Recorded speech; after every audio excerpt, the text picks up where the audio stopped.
네, 통일사상 제4장 가치론에 대해서 마지막 시간이 되겠습니다. 가치관의 역사적 변천에 대해서 말씀을 드리도록 하겠습니다. 종래의 서양 가치관의 변천을 역사적으로 고찰해 보고자 합니다. 이것은 절대적 가치를 탐구하던 그리스 철학과 기독교 가치관이 상대적인 가치관에 도달하여 압도되어 결국은 무력화되어 버린 역사적인 과정을 파악하기 위해서이며 새로운 가치관에 의하지 않고서는 오늘날의 세계적인 혼란을 수습할 수 없다는 것을 밝히기 위해서입니다. 그리스 시대의 가치관을 살펴보도록 하겠습니다. 이제 유물론적인 가치관을 살펴보면 기원전 6세기경 그리스의 식민지였던 이오니아 지방에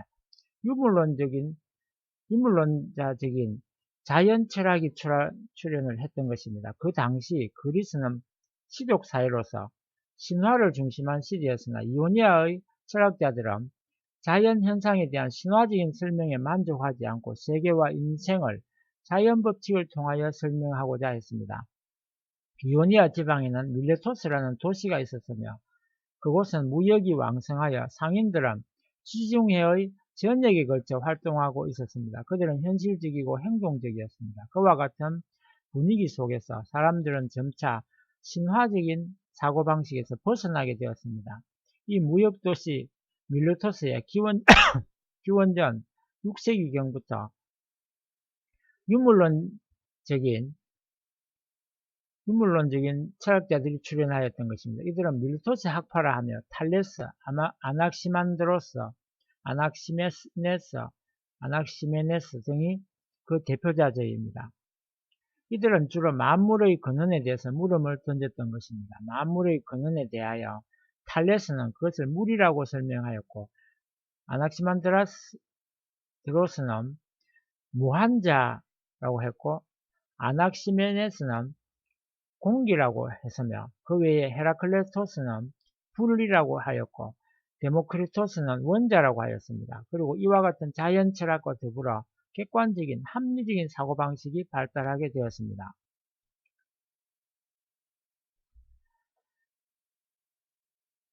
다음은 가치관의 역사적 변천 중에 그리스 시대의 가치관을 보도록 하겠습니다. 자의적인 가치관, 즉 변정법적 가치관에 대해서 말씀을 드리겠습니다. 기원전 5세기경 그리스에는 아테네를 중심으로 하여 민주정치가 발달했습니다. 청년들은 입신 출세를 위하여 지식을 배우려 하였고 그 때문에 특히 변론수를 필요로 하게 되었습니다. 그래서 청년들에게 변론수를 가르쳐서 일정한 보수를 받는 학자들이 나타났는데 사람들은 그들을 소피스트라고 불렀습니다. 그때까지 그리스 철학은 자연을 학문의 대상으로 삼고 있었으나 자연 철학만으로는 인간의 문제가 해결될 수 없다는 사실을 깨닫게 되면서부터 인간 사회의 여러 문제에 눈을 돌리게 되었습니다. 그런데 자연 법칙은 객관성을 가지고 있는데 비하여 인간 사회를 지탱하고 있는 법이나 도덕은 나라에 따라 다르고 또 시대에 따라 차이가 있었습니다. 따라서 법이나 도덕에는 어떤 객관성이나 보편성이 없었으며 그 때문에 사회 문제의 해결에 있어서 사람들은 주로 상대주의 혹은 회의주의적인 태도를 취하게 되었습니다. 예컨대 프로타고라스는 인간은 만물의 척도이다 라고 했는데 이것은 진리의 기준이 사람에 따라 다르다는 뜻이며 따라서 이것은 진리는 상대적인 것이라는 상대주의를 표시한 말이었습니다. 소피스트들의 활동은 처음에는 민중을 각성시키는 일종의 계몽적인 효과를 주었습니다. 그러나 점차 회의론의 입장을 취해가면서 진리란 전혀 존재하지 않는다라고까지 주장하기에 이르렀습니다. 그래야 그들은 변론의 방법만을 중시하고 궤변을 해서라도 논쟁에 이기려고만 하였기 때문에 나중에는 궤변가라고 불려지게 되었습니다.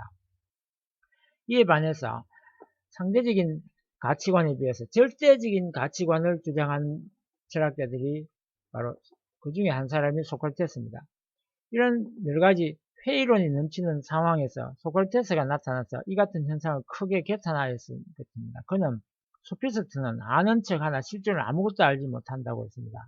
인간은 먼저 자기가 무지하다는 것을 알지 않으면 안 된다고 지적하면서 인간은 먼저 자신이 무지함을 아는 것이 참다운 지혜에 이르는 출발점이라는 것을 역설했습니다. 그리고 도덕의 근거는 인간의 내면에 내재하는 신, 즉 다이모니온에서 구했으며, 따라서 도덕은 절대적인 보편적인 것이라고 주장했습니다. 소크라테스가 말한 덕이란 진실하게 살아가기 위한 지혜의 예구를 의미하며 지혜에 대한 사랑을 구하는 것입니다. 덕이 곧 지혜다라는 것이 그의 핵심 사상이었습니다. 또 그는 덕을 안다면 반드시 실천하지 않으면 안 된다고 하면서 지행 합의를 주장했습니다. 그러면 인간은 어떻게 해야 참다운 지를 얻을 수 있을까요? 참다운 지는 타인으로부터 오는 것이 아니며 또 자기 자신에 의해서 깨달아지는 것도 아닙니다. 타인과의 대화를 통해서, 즉 문답을 통해서만 자기와 타인이 함께 납득할 수 있는 보편적 진리에 도달할 수 있다고 소크라테스는 생각하였습니다. 그리고 그는 보편적 덕을 확립함으로써 아테네를 사회적 혼란에서 구하고자 하였던 것입니다. 다음으로는 플라톤에 대해서 말씀드리겠습니다. 플라톤은 변화하는 현상계에 대한 배후에 변치 않는 본질의 세계가 있다고 보고 그것을 이데아계라고 불렀습니다. 그런데 인간은 혼이 육체에 갇혀 있기 때문에 보통 감각계를 참된 실제의 세계라고 생각했습니다. 본래 인간의 혼이 육체에 깃들기 전에는 이데아계에 있었으나 육체에 깃들게 되면서 이데아계를 떠나게 되었다는 것입니다. 그 때문에 인간의 혼은 항상 참된 실제인 이데아계를 동경한다는 것입니다. 플라톤에 있어서 이데아 인식이란 흔히 이전에 알고 있었던 것을 상기하는 것에 불과합니다. 윤리적인 이데아에는 정의의 이데아, 미의 이데아, 선의 이데아가 있었으나 그 중에서 선의 이데아가 최고의 이데아라는 것입니다. 플라톤은 인간이 가져야 할 덕으로서 지혜, 용기, 절제, 정의의 네 가지의 덕을 들었습니다. 특히 국가를 통치하는 자는 지혜의 덕을 가진 철학자가 아니면 안 된다고 생각했습니다. 그가 바로 선의 이데아를 인식한 사람입니다. 플라톤에 있어서 선의 이데아는 모든 가치의 근원이었습니다. 플라톤은 소크라테스의 정신을 계승하여 절대적인 가치를 탐구했던 것입니다. 다음으로는 헬레니즘, 로마 시대의 가치관을 말씀드리겠습니다. 헬레니즘 시대란 알렉산더 대왕이 페르시아 제국을 멸한 후부터 로마군이 이집트를 정복하여 지중해 세계를 통일할 때까지의 약 3세기 기간을 말합니다. 이 시대는 오로지 개인의 안심 인명을 구하는 개인주의 풍조가 지배하던 때였습니다.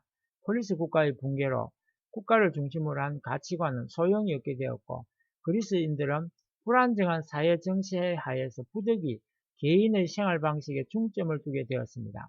그와 동시에 국가의 틀을 넘어서는 사회 동포주의가 대두되기 시작하였습니다. 이 시대의 대표적인 사상은 스토아 학파, 에피쿠로스 학파, 회의 학파 등이었습니다. 그런데 이와 같은 개인주의 사조 속에서 인간은 자기의 무력성을 통감하게 됩니다. 그러다가 로마 시대에 이르러 인간은 인간 이상의 위치에 있는 어떤 존재에 의지하기를 원하게 되면서 점차로 종교적인 경향을 보이기 시작했습니다. 그 결과 드디어 신플라톤주의의 결실을 보게 되었습니다.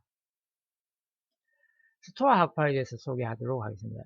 우주 만물에는 로고스, 즉 법칙이나 이성을 말하는데 로고스가 깃들어 있으면 우주는 법칙에 따라서 질서정연하게 운행하고 있습니다. 마찬가지로 인간 사이에도 로고스가 깃들어 있습니다. 따라서 인간은 이성에 의해서 우주의 법칙을 알고 자연에 따라 살아야 한다는 것이 스토아 학파의 주장이었습니다. 스토아 학파는 인간이 고통을 느끼는 것은 정욕이 있기 때문이라고 생각하고 정욕을 떠나 아파테이아, 즉 어떤 것에도 미혹되지 않는 완전한 평정한 마음의 상태에 도달해야 한다고 하면서 금욕을 주장하였습니다. 즉 아파테이아가 최고의 덕이었습니다. 그리스인이거나 동방인이거나 전부 우주의 법칙에 따르지 않으면 안 됩니다.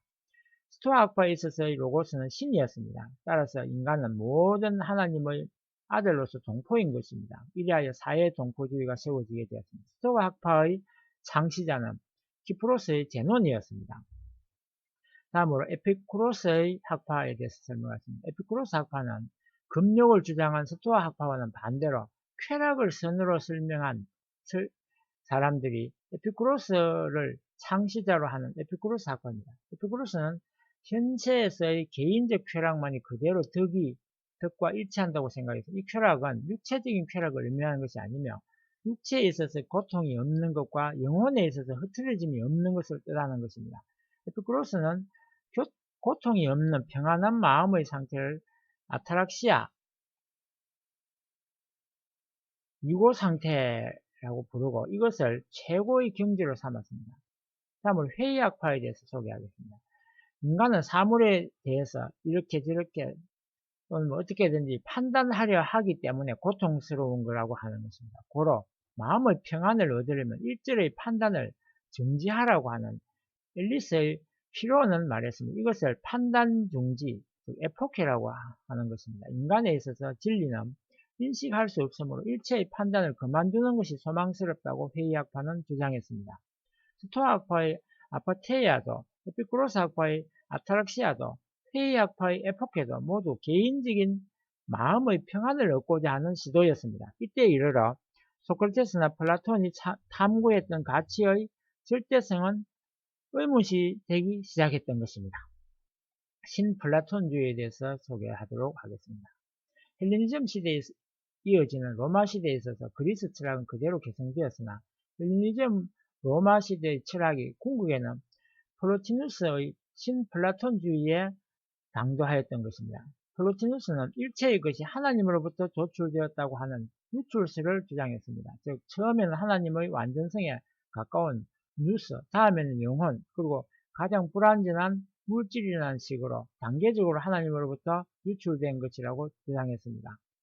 본래 그리스 철학은 신과 물질이 대립한다는 이원론적인 입장이었으나 플로티누스는 하나님이 전체라고 함으로써 이론론을 주장했습니다. 인간의 혼은 한편으로는 감성적인 물질 세계로 흘러감과 동시에 또 한편으로는 누스에서 하나님으로 되돌아가고자 한다는 것입니다. 그래서 인간은 감성적인 것으로부터 떠난 후 하나님을 직관함으로써 하나님과 하나가 된다고 했으며 그렇게 하는 것이 최고의 덕이라고 하였습니다. 그리하여 무아, 즉 엑스타시스의 상태에서 하나님과 완전히 하나가 된다고 하면서 그것을 최고의 경지라고 하였습니다. 그리스풍의 철학은 플로티누스와 더불어 종언을 구했지만 신플라톤주의는 다음에 나타나는 기독교 철학에 커다란 영향을 주었습니다.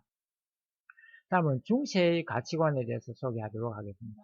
중세의 가치관에는 아구스티누스와 토마스 아퀴나스를 들 수 있습니다. 먼저 아구스티누스를 예를 들어보면 기독교 신앙을 철학적으로 기초를 세운 사람이 아구스티누스였습니다. 보통 어거스틴이라고도 부르기도 합니다. 그에 있어서 하나님은 영원 불변, 전지전능하고 최고의 선, 최고의 사랑, 최고의 미적 존재이며 우주의 창조주였습니다. 플라톤에 있어서 이데아의 세계는 그 자체로서 독립된 세계였으나 아구스티누스는 이데아를 하나님의 정신 속에 존재하는 것으로 보았으며 모든 것은 이데아를 원형으로 하여 창조되었다고 주장했습니다. 또 세계는 하나님으로부터 필연적으로 유출된 것이라고 하는 신플라톤주의에 대하여 하나님은 어떠한 재료도 사용하지 않고 완전한 무에서 자유로이 세계를 창조했다는 창조론을 주장하였습니다. 그럼 인간은 왜 죄의 존재인가 하는 것을 묻지 않을 수 없습니다. 인간 시조 아담이 자유를 악용한 후 하나님을 배반하여 타락했기 때문이라는 겁니다. 타락한 인간은 하나님의 은총에 의해서만 구원받을 수 있다고 주장을 했습니다. 아구스티누스는 하나님을 믿고 하나님의 구원을 소망하고 하나님과 이웃을 사랑하는 것이 참다운 행복에 이르는 길이라고 하여 믿음, 소망, 사랑의 세 가지 덕을 권하였습니다. 그리고 토마스 아퀴나스는 기독교 신학을 확립한 사람입니다.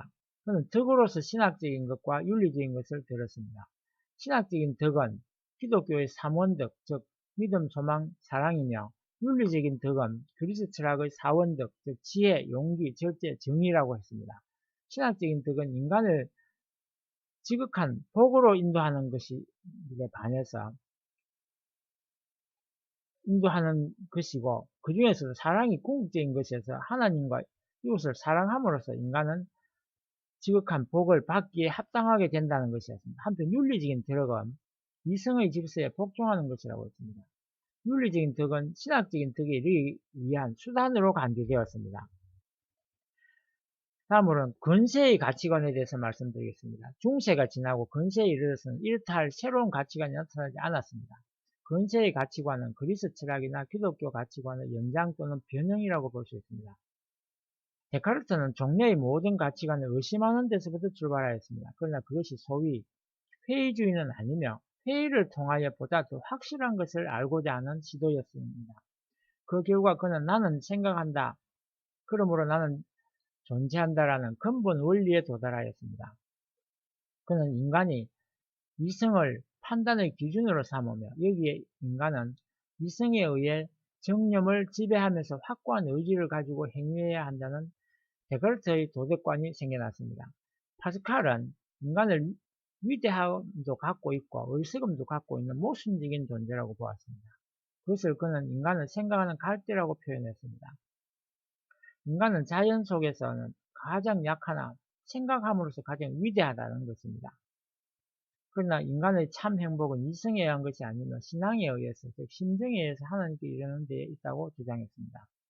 임마누엘 칸트는 순수 이성 비판, 실천 이성 비판, 판단력 이성 비판에서 각각 진, 선, 미가 어떻게 해서 성립하는가를 논하였습니다. 동시에 그는 이 세 개의 비판에서 인간은 이러한 각각의 가치를 실현해야 한다고 설파하였습니다. 특히 선, 즉 도덕에 있어서 인간은 실천 이성으로부터 오는 무엇을 하라라는 무조건적인 명령, 즉 정언명법에 따라서 행위해야 한다는 것을 주장했습니다. 벤담은 공리주의자로 알려져 있는 벤담은 고통이 없는 쾌락의 상태를 하여 최대 다수의 최대 행복이라는 원리를 세웠습니다. 이것이 거의 공리주의입니다. 그는 쾌락이나 고통을 양적으로 계산함으로써 인간 행위의 가치를 결정할 수 있다고 보았습니다. 벤담의 공리주의는 산업혁명을 배경으로 하여 생긴 가치관으로서 형상적인 가치관이라 할 수 있습니다. 킬케고르는 인간은 미적 실존 단계, 윤리적 실존 단계를 거쳐서 종교적 실존 단계에 이르지 않으면 안 된다는 실존의 3단계를 주장했습니다. 즉 인간은 쾌락 속에서만 사는 것은 아니며 또 윤리를 지키면서 양심적으로 사는 것만으로도 불충분하며 신앙을 가지고 하나님 앞에 서서 살지 않으면 안 된다는 종교적 단계를 주로 역설했습니다. 키엘케고르는 참다운 기독교의 가치관을 부흥시키려고 애썼던 것입니다.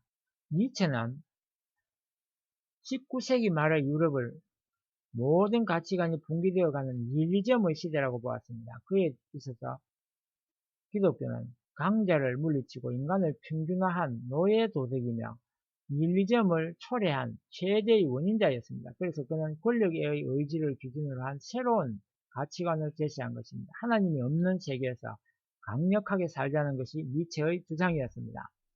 진선미의 가치를 통일적으로 다루면서 가치를 철학의 중심 문제로 취급한 사람은 신칸트학파의 빈델반트였습니다.